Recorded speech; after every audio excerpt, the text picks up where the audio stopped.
Escrito 66. El príncipe planetario de Urantia. El advenimiento de un hijo Lanonandek a un mundo ordinario significa que la voluntad, la capacidad de optar por el camino de la supervivencia eterna, se ha desarrollado en la mente del hombre primitivo.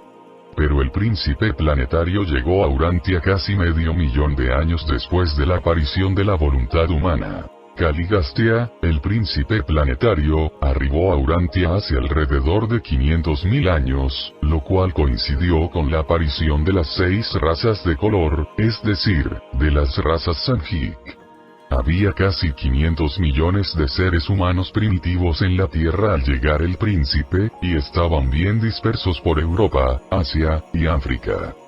Se estableció la sede central del príncipe en Mesopotamia, aproximadamente en el centro de la población mundial. 1. El príncipe Caligastia. Caligastia era un hijo Lanonandek, el número 9344 de la orden secundaria. Tenía gran experiencia en la administración general de los asuntos del universo local y, posteriormente, en la administración específica del sistema local de Satania en particular. Antes del reinado de Lucifer en Satania, a Caligastia se le había adscrito al consejo de los asesores de los portadores de vida en Jerusalén. Lucifer ascendió a Caligastia a un puesto en su séquito personal, y este desempeñó satisfactoriamente 5 misiones sucesivas de honor y confianza. Muy temprano solicitó Caligastia un nombramiento para un cargo de príncipe planetario. Pero, reiteradamente, cada vez que su petición se sometía a consideración en los consejos de la constelación, no lograba recibir la anuencia de los padres de la constelación. Caligastia parecía particularmente deseoso de ser enviado a un planeta decimal, o mundo de modificación de la vida en calidad de gobernante planetario. Su petición se había denegado varias veces antes de que, finalmente, se le asignara a Urantia. Con admirables antecedentes de lealtad y dedicación al bienestar del universo de su origen y residencia temporal, y a pesar de cierta inquietud característica, junto con cierta tendencia a discrepar del orden establecido en ciertos asuntos menores, Caligastia salió de Jerusalén, encomendado con el dominio de un mundo.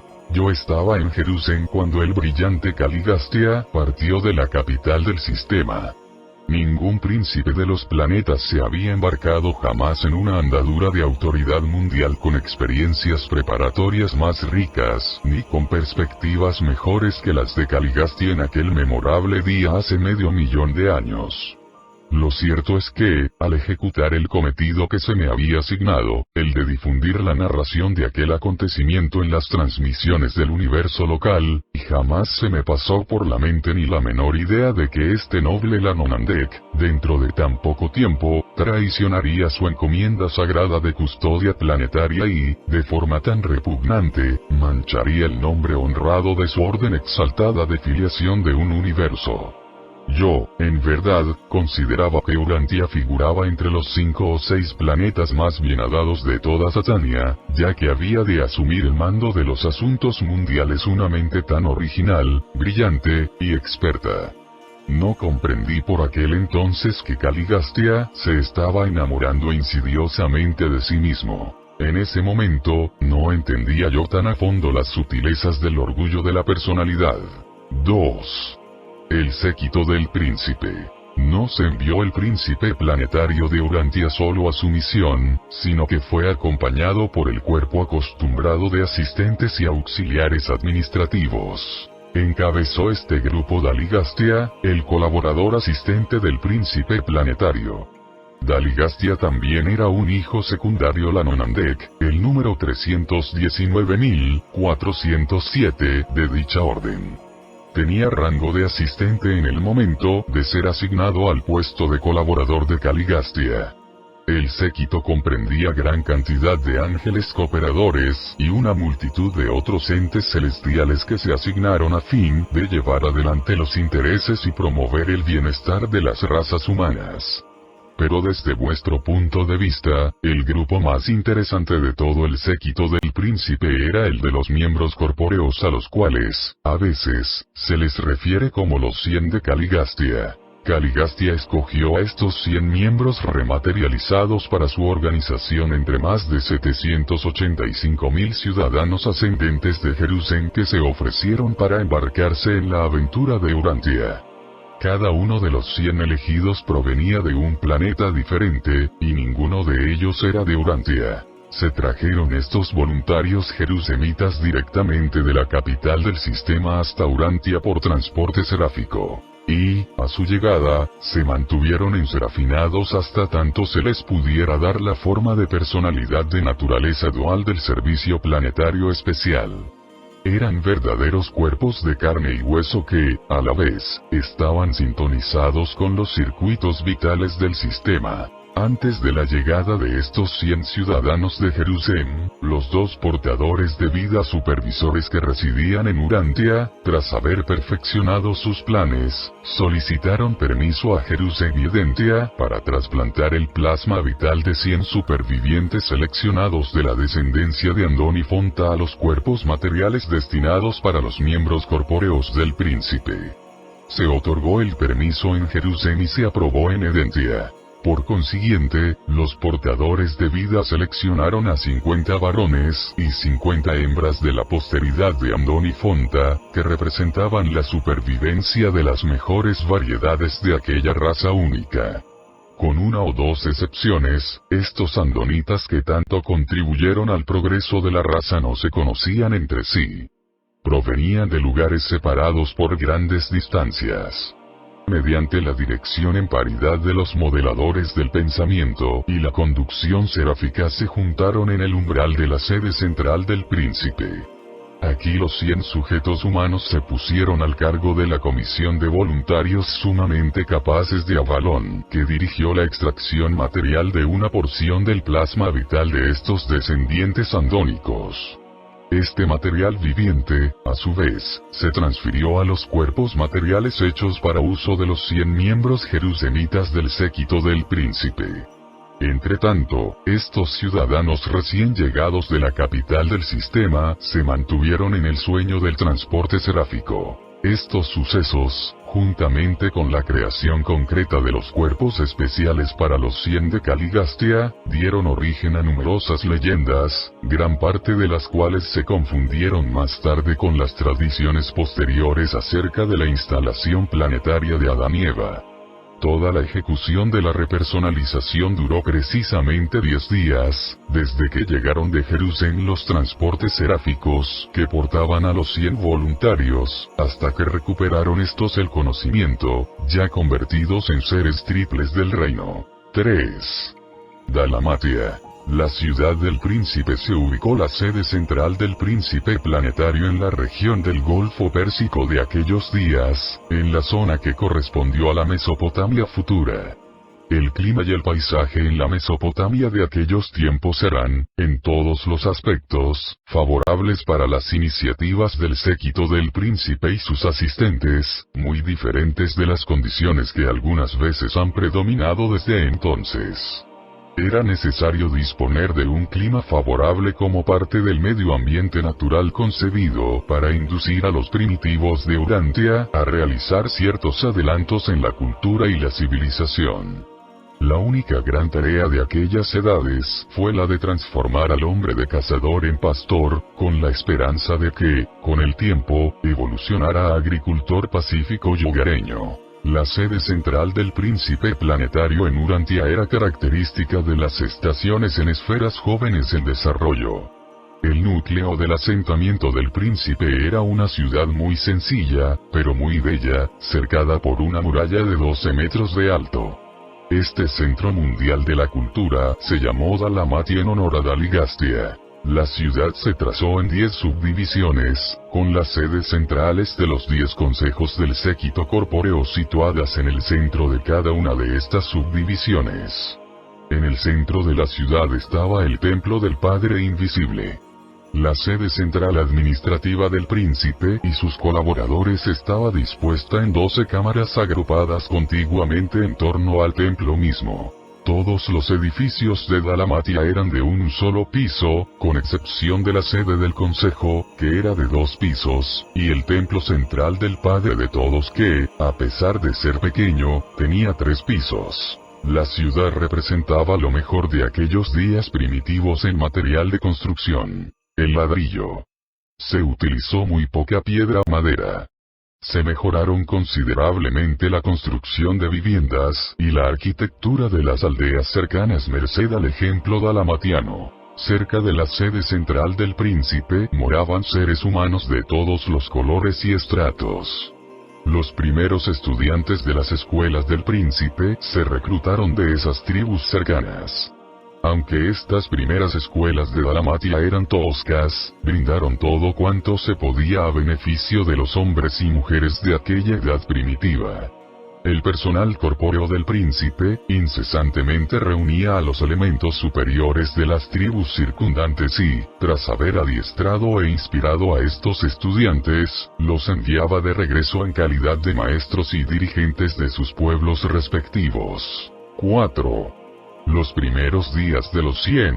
La llegada del séquito del príncipe produjo profunda impresión. Bien que se requirieron casi 1000 años para difundirse las nuevas al extranjero, las enseñanzas y la conducta de los 100 nuevos residentes influyeron sobremanera en las tribus próximas a la sede central mesopotámica. Y gran parte de vuestra mitología subsiguiente nació de las leyendas tergiversadas sobre estos días pasados en que estos miembros del séquito del príncipe se repersonalizaron en Urantia como suprahombres. La tendencia de los mortales a considerarlos como dioses obstaculiza gravemente la buena influencia de tales maestros extraplanetarios. Pero, aparte de la técnica de su aparición en la Tierra, los 100 de Caligastia 50 hombres y 50 mujeres no recurrieron a métodos sobrenaturales ni a manipulaciones sobrehumanas. El grupo corpóreo, no obstante, era sobrehumano. Comenzaron ellos su misión en Urantia como extraordinarios seres de naturaleza triple. 1. Eran corpóreos y relativamente humanos, pues encarnaban el mismo plasma vital de una de las razas humanas, el plasma vital andónico de Urantia. Estos 100 miembros del séquito del príncipe se dividieron por partes iguales, según el sexo y de acuerdo con su estado mortal previo. Cada persona que integraba este grupo era capaz de llegar a ser coprogenitor de algún orden nuevo de ser físico, pero se les había exhortado a no recurrir a la procreación, salvo en ciertas circunstancias. El séquito corpóreo del príncipe planetario suele procrear sus sucesores en algún momento anterior al retiro del servicio planetario especial. Lo normal es que dicho acto acontezca a la llegada del Adán y Eva planetarios o poco tiempo después de eso. Estos seres extraordinarios, por ende, casi no tenían idea de qué tipo de criatura material se produciría como resultado de su unión sexual. Y, de hecho, nunca lo supieron. Pues, antes de llegar al momento de dicho paso en la prosecución de su labor mundial, se trastornó el régimen entero debido a la rebelión, y los que más adelante desempeñaron el papel de progenitores, quedaron separados de las corrientes vitales del sistema. En cuanto al color de la piel y el lenguaje, estos miembros materializados del séquito de Caligastia siguieron la raza andónica. Tomaban alimentos tal como lo hacían los mortales del reino con la siguiente diferencia. Los cuerpos recreados de este grupo quedaban del todo satisfechos con un régimen alimenticio sin carne. Esta figuraba entre las consideraciones que determinaron su residencia en una región cálida en la cual abundaban las frutas y nueces.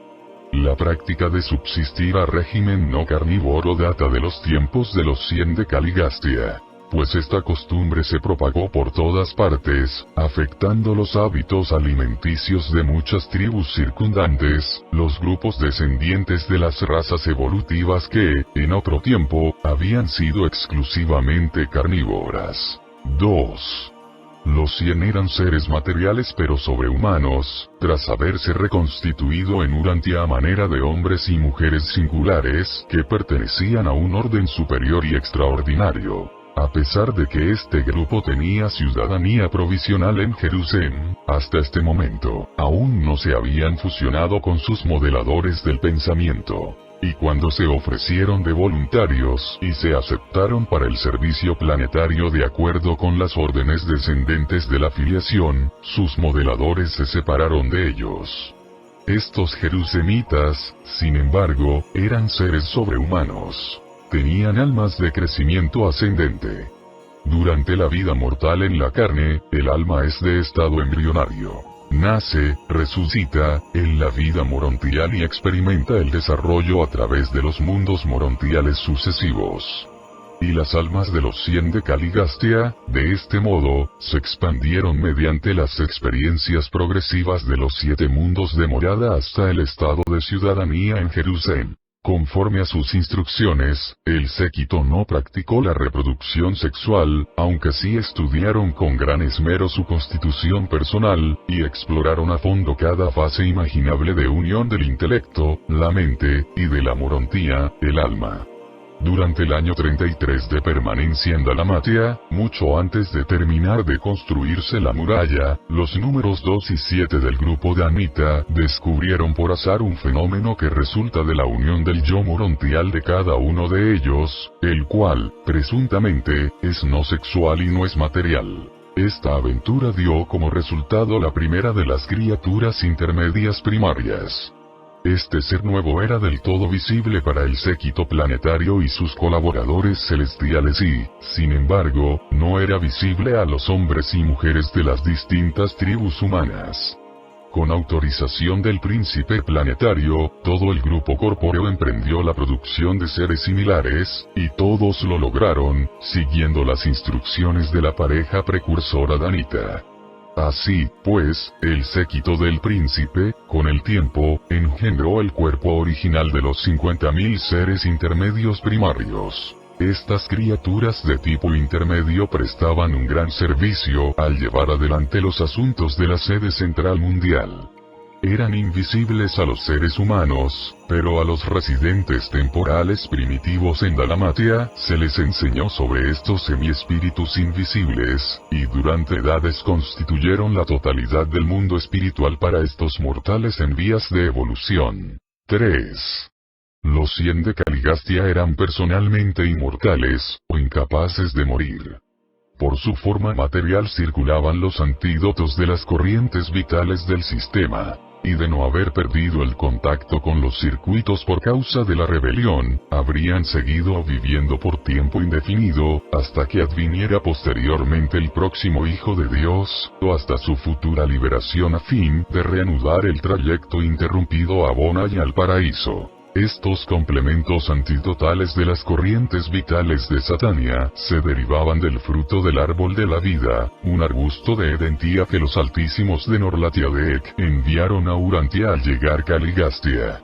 En la época de Dalmatia este árbol se cultivaba en el patio central del templo del Padre Invisible, y el fruto del árbol de la vida permitió que los seres materiales y, en otros respectos mortales, del séquito del príncipe, siguieran viviendo por tiempo indefinido, siempre y cuando tuvieran acceso a él. Si bien a las razas evolutivas no les servía de nada, este suprasustento fue más que suficiente para brindarles vida continua a los 100 de Caligastia, y también a los 100 andonitas modificados que estaban vinculados con ellos. Cabe por explicar que, al contribuir los 100 andonitas su plasma de germen humano a los miembros del séquito del príncipe, los portadores de vida introdujeron en sus cuerpos mortales el complemento de los circuitos del sistema, y así pudieron continuar viviendo junto con el séquito, siglo tras siglo, desafiando a la muerte física. Con el tiempo se dio conocimiento a los 100 andonitas de su contribución a las nuevas formas de sus superiores, y estos mismos 100 hijos de las tribus de Andón se mantuvieron en la sede central en calidad de asistentes personales del séquito corpóreo del príncipe.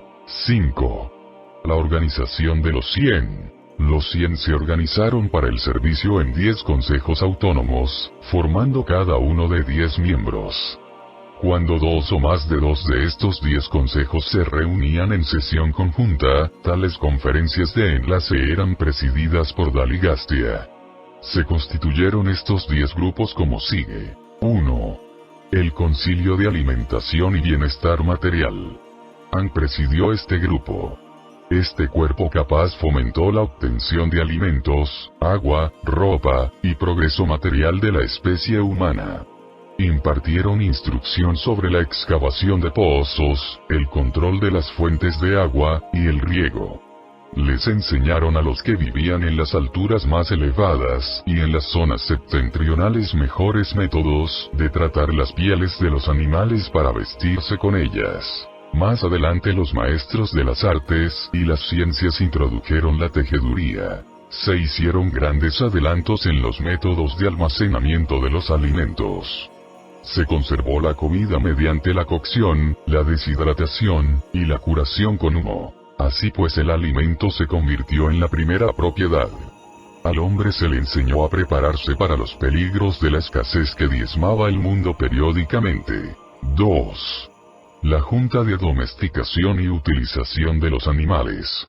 Este consejo se dedicó a la labor de seleccionar y criar aquellos animales que mejor se adaptaban a ayudar a los seres humanos al llevar cargas y transportar a los mismos, para proporcionar sustento, y más adelante, para prestar servicio en la labranza de la tierra. Bond dirigió este cuerpo competente. Se domaron varios tipos de animales útiles, unos ya extintos, otros se perpetuaron como animales domésticos hasta el presente.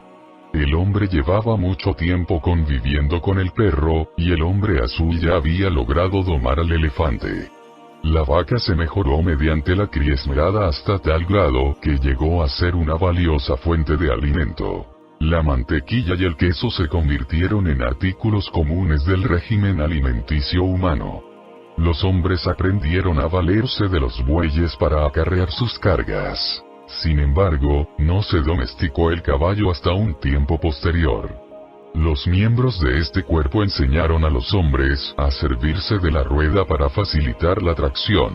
En esta época se utilizaron por primera vez las palomas mensajeras. Se las llevaba en los viajes largos, a fin de enviar mensajes o súplicas de socorro. El grupo de Bond consiguió amaestrar a los grandes fándores como aves de transporte, pero estos se extinguieron hace más de 30.000 años. 3. Los asesores sobre el dominio de los animales de rapiña. No bastaba con que el hombre primitivo intentara domesticar ciertos animales, sino que también tuvo que aprender a protegerse de la destrucción que podía ocasionar el resto hostil del mundo animal. Dan capitaneó este grupo. El objeto de las murallas que rodeaban a las ciudades antiguas consistía en protección contra las bestias feroces, así como también contra ataques sorpresivos de humanos hostiles. Los que vivían en el bosque, sin la protección de una muralla, dependían de las moradas arbóreas, los cobijos de piedra, y el mantenimiento de las fogatas nocturnas. Por tanto, era muy natural que estos maestros dedicaran mucho tiempo a instruir a sus alumnos en el mejoramiento de las moradas humanas. Se hicieron grandes progresos en la subyugación de los animales empleando trampas y técnicas mejoradas. 4. El cuerpo docente para la difusión y conservación del conocimiento. Este grupo organizó y dirigió los esfuerzos puramente didácticos de aquellas edades primitivas. FAD la presidió.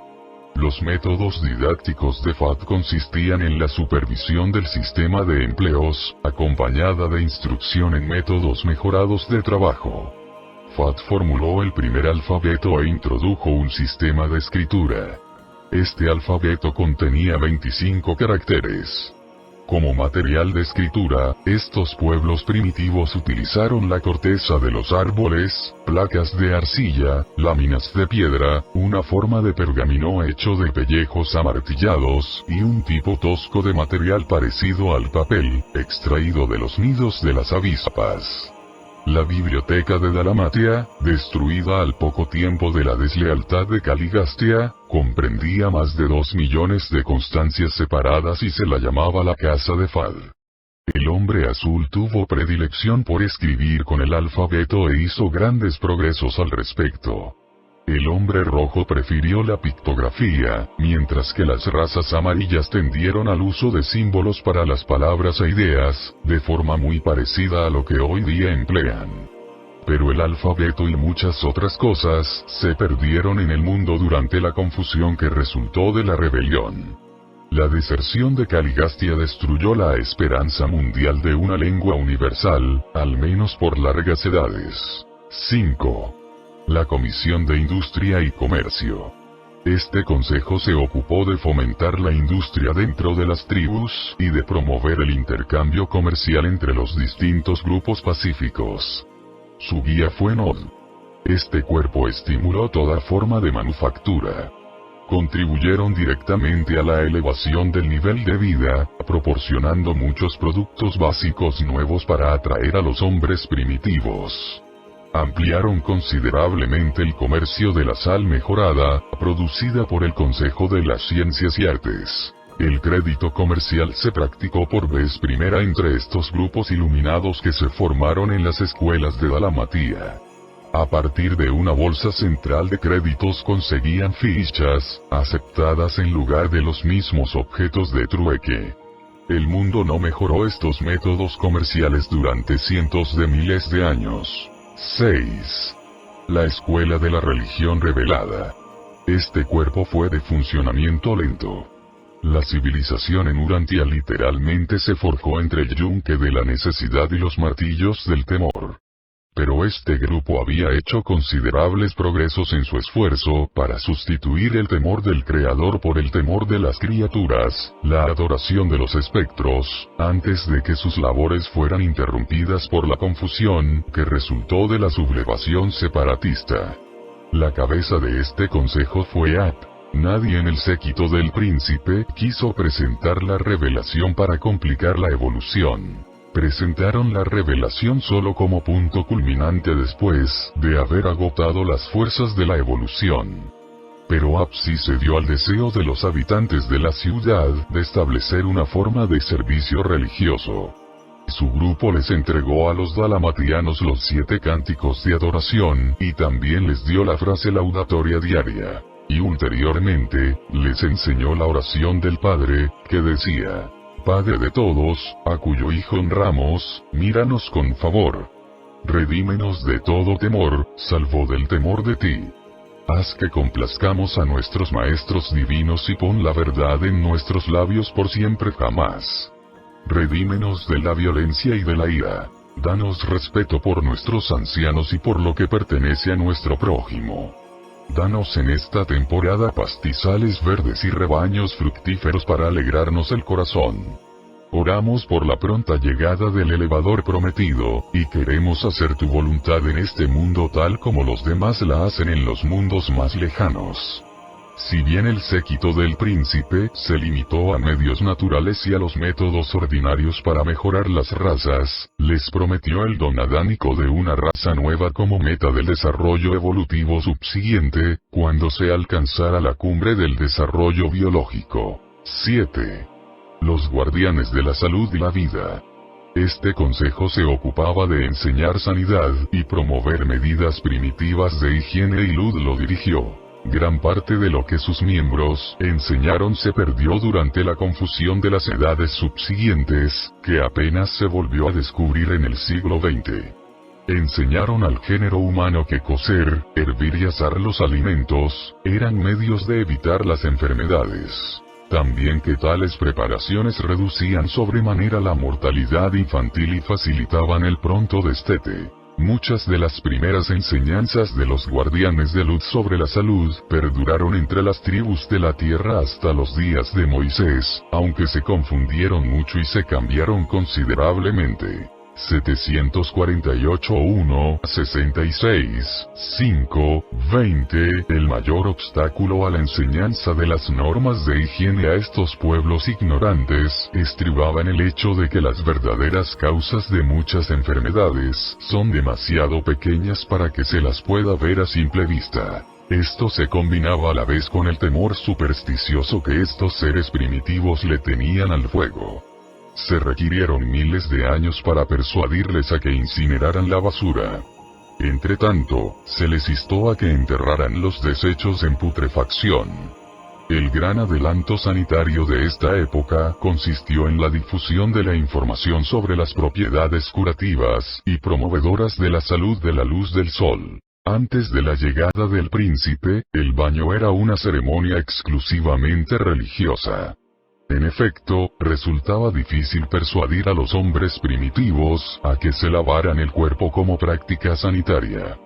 Finalmente, Lut indujo a los maestros religiosos a que incluyeran abluciones en las ceremonias de purificación que se debían practicar en relación con las devociones del mediodía, una vez por semana, en adoración del Padre de todo. Estos guardianes de la salud también trataron de enseñar el apretón de manos, para sellar la amistad y como símbolo de lealtad al grupo, en reemplazo de la práctica de intercambiar saliva o beberse la sangre.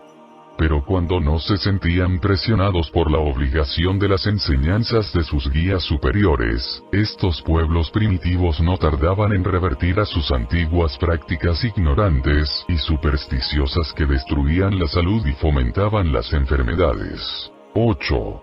El Consejo Planetario de las Artes y Ciencias. Este cuerpo contribuyó mucho a mejorar la técnica industrial del hombre primitivo y a elevar sus conceptos de la belleza. Su dirigente fue Mec. Las artes y las ciencias eran de muy bajo nivel en todo el mundo. Sin embargo, se les impartió a los dalamatianos los rudimentos de la física y la química. La alfarería avanzó, todas las artes decorativas mejoraron, y los cánones de la belleza humana se realzaron considerablemente. Pero la música progresó muy poco hasta después de la llegada de la raza violeta. Estos hombres primitivos no consintieron en experimentar con la energía del vapor, a pesar de las repetidas exhortaciones de sus maestros. Nunca pudieron sobreponerse al gran temor de la potencia explosiva del vapor confinado. A la larga se persuadieron a trabajar los metales y el fuego, aunque, para el hombre primitivo, un pedazo de metal candente era un objeto aterrador. Mucho contribuyó Mec al avance de la cultura de los andonitas y al mejoramiento del arte del hombre azul. Una mezcla del hombre azul con el linaje de Andón produjo un tipo artísticamente dotado, y muchos entre ellos llegaron a ser escultores maestros. No trabajaban la piedra ni el mármol, pero sus obras de arcilla, endurecidas por el horno, adornaron los jardines de Dalamatía. Grandes progresos se hicieron en la economía doméstica, gran parte de los cuales se perdieron durante la prolongada y obscura época de la rebelión, y no se volvieron a descubrir hasta la época moderna. 9. Los gobernadores de las relaciones tribales avanzadas. Este fue el grupo encomendado con la labor de elevar la sociedad humana al nivel de Estado. Su jefe fue Tut. Estos dirigentes contribuyeron mucho a fomentar el matrimonio entre miembros de diferentes tribus. Aconsejaban un periodo de cortejo y matrimonio tras deliberación de vida y oportunidad plena de conocerse. Las danzas de carácter puramente militar fueron refinadas y modificadas para que se adaptaran a fines sociales valiosos. Se introdujeron muchos juegos competitivos, pero esta gente antigua era seria. Estas tribus primitivas se distinguieron poco por su humor. Pocas de estas prácticas sobrevivieron a la desintegración subsiguiente a la insurrección planetaria. Tut y sus colaboradores se afanaron en promover grupos vinculados de carácter pacífico, en reglamentar y humanizar la guerra, en coordinar las relaciones intertribales, y en mejorar los gobiernos tribales.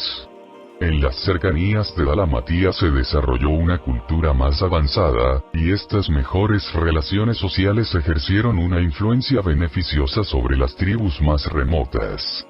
Pero el modelo de civilización que prevalecía en la sede central del príncipe era muy diferente de la sociedad barbárica que evolucionaba en otras partes. Así como la sociedad del siglo XX de la Ciudad del Cabo, Sudáfrica, en nada se parece a la tosca cultura de los diminutos bosquimanes del norte.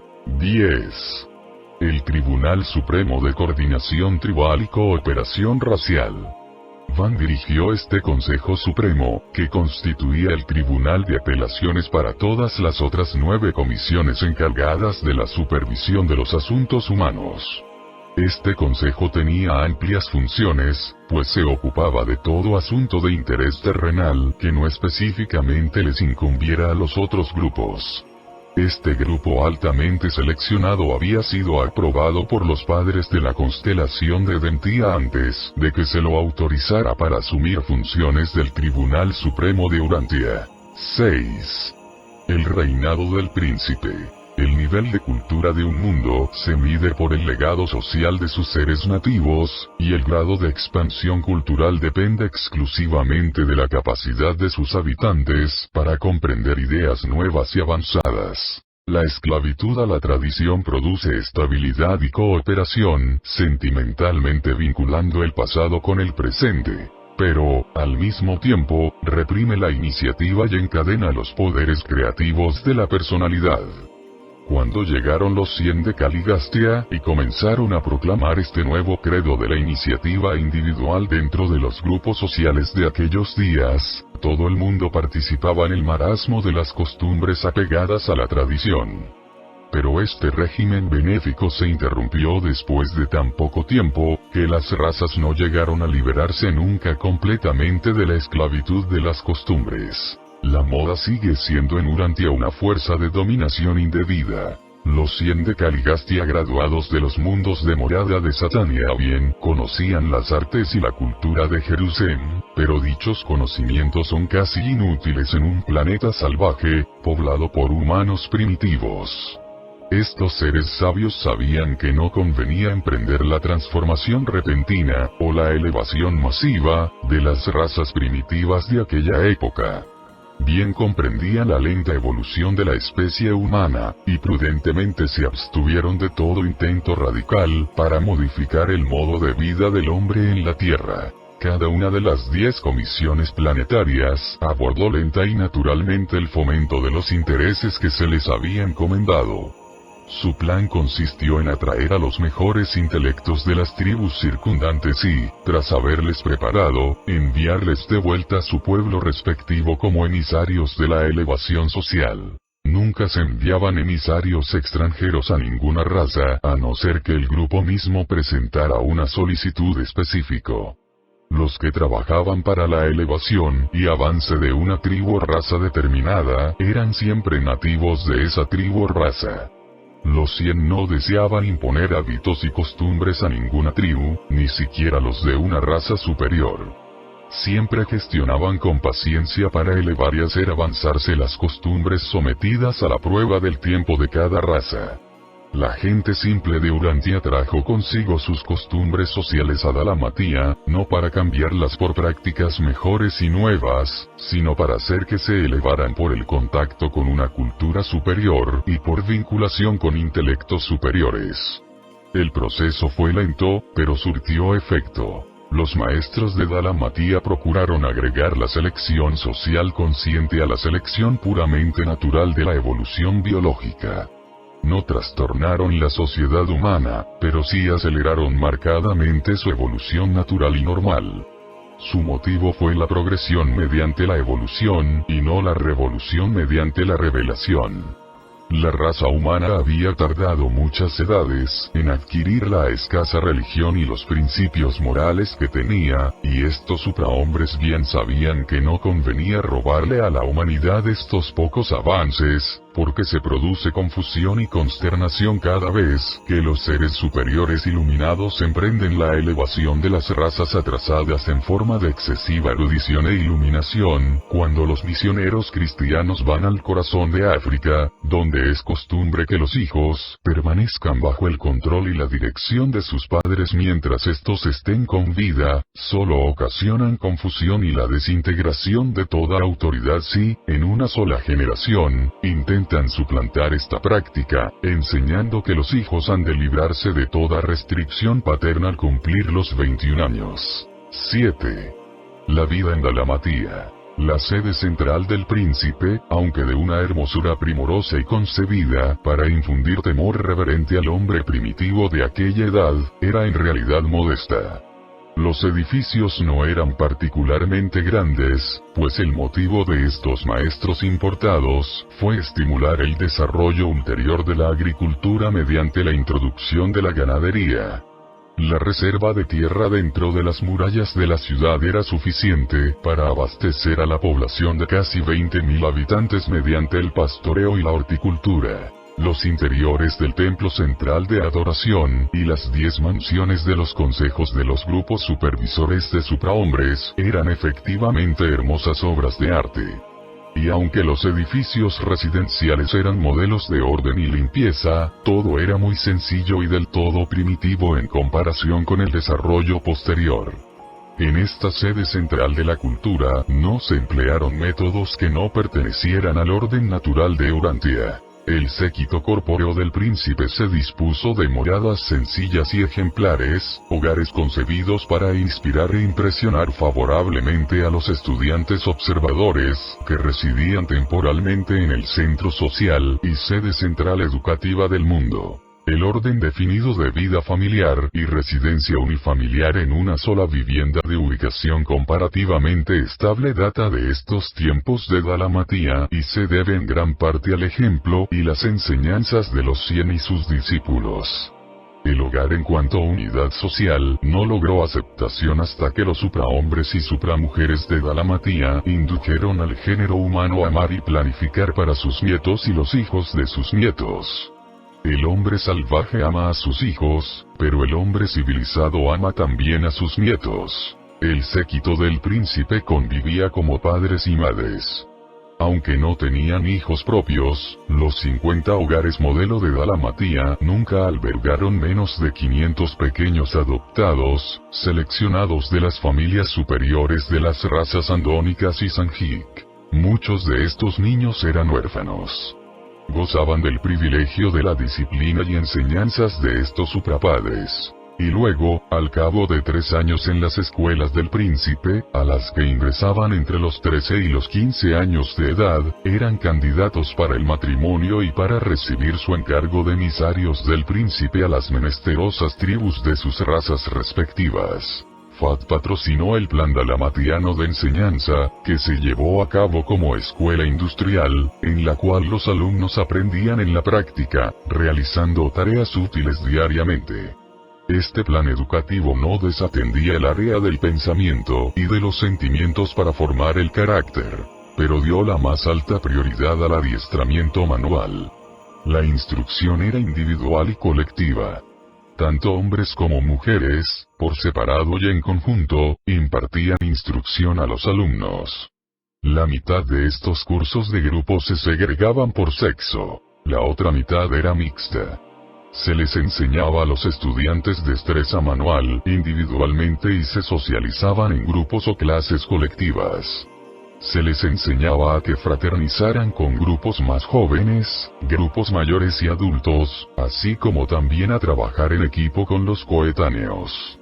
También se los familiarizaba con asociaciones tales como grupos familiares, equipos de juego y clases escolares. Entre los estudiantes más recientes capacitados en Mesopotamia para trabajar con sus razas respectivas, figuraban los andonitas de las tierras altas de la India occidental juntamente con representantes del hombre rojo y del hombre azul. Aún más adelante, también se acogió un número limitado de la raza amarilla. Ella presentó a las razas primitivas un código moral.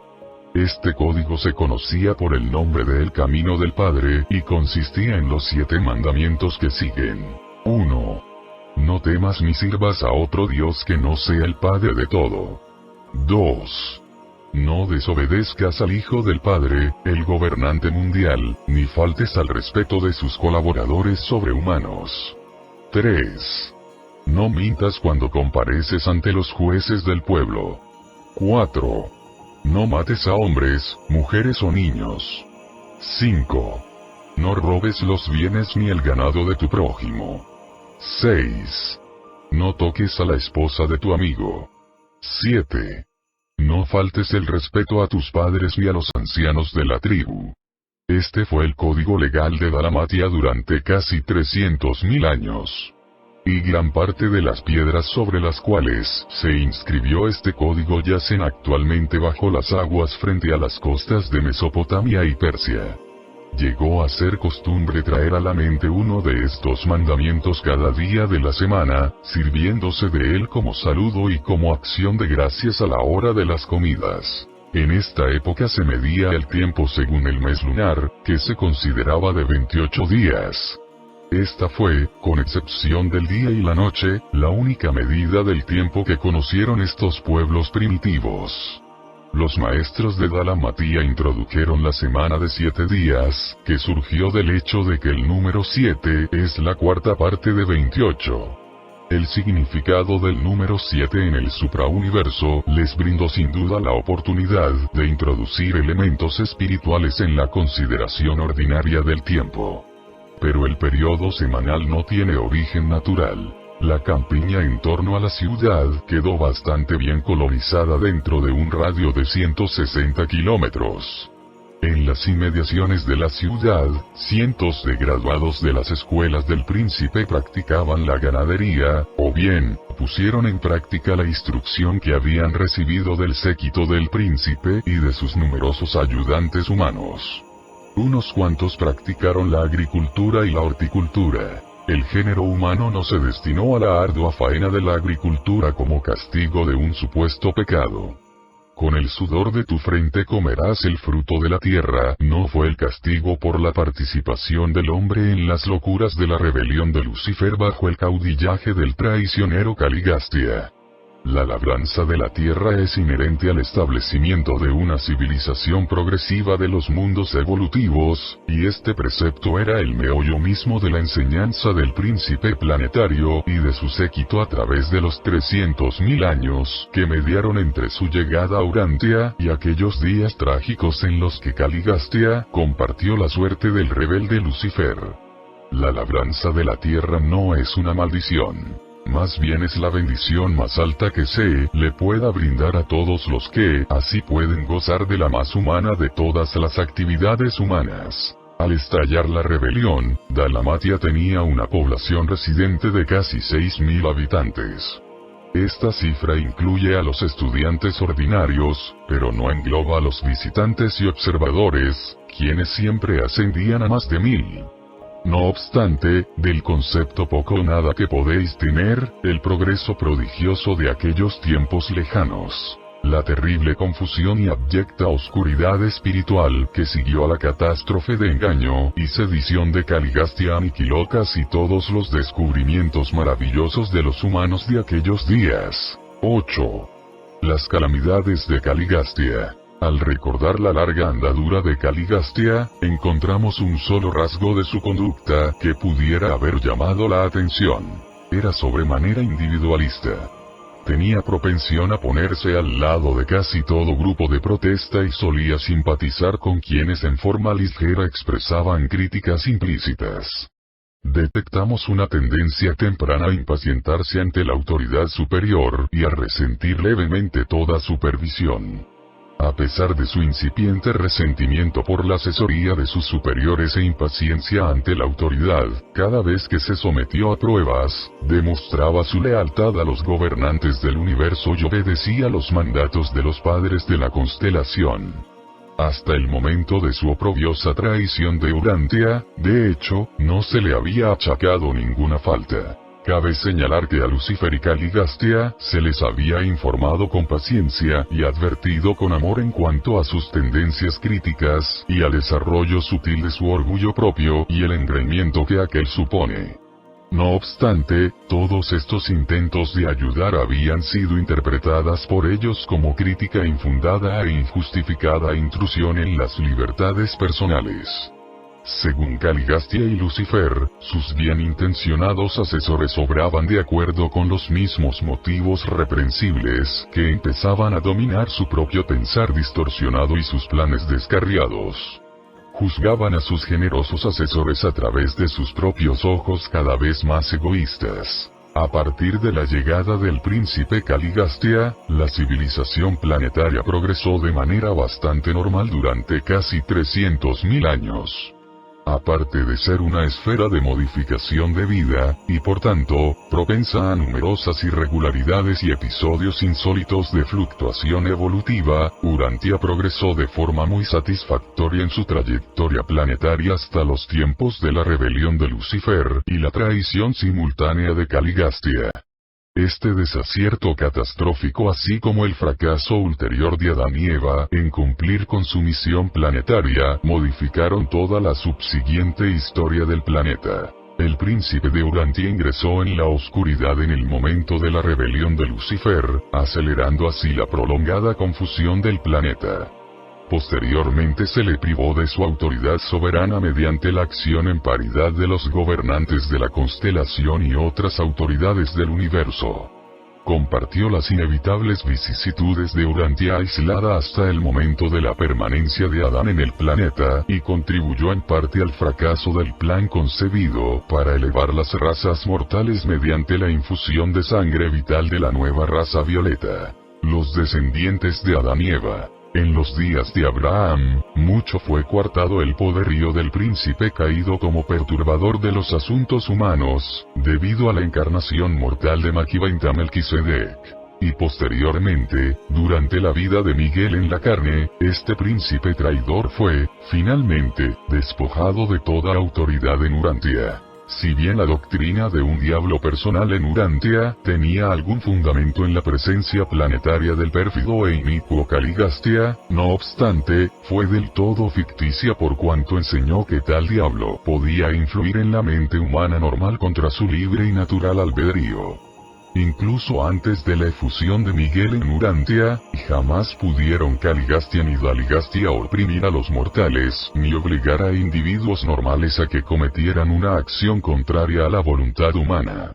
El libre albedrío del hombre es supremo en los asuntos morales. Hasta el modelador del pensamiento residente se niega a obligar al hombre a que piense un solo pensamiento o cometa una sola acción contraria al libre albedrío del hombre. Y ahora, este rebelde del reino, despojado de todo poder de perjudicar a sus antiguos súbditos, aguarda la sentencia final de los ancianos de Días de Ubersa para todos los que participaron en la rebelión de Lucifer. Presentado por un Melquisedec de Nevadón.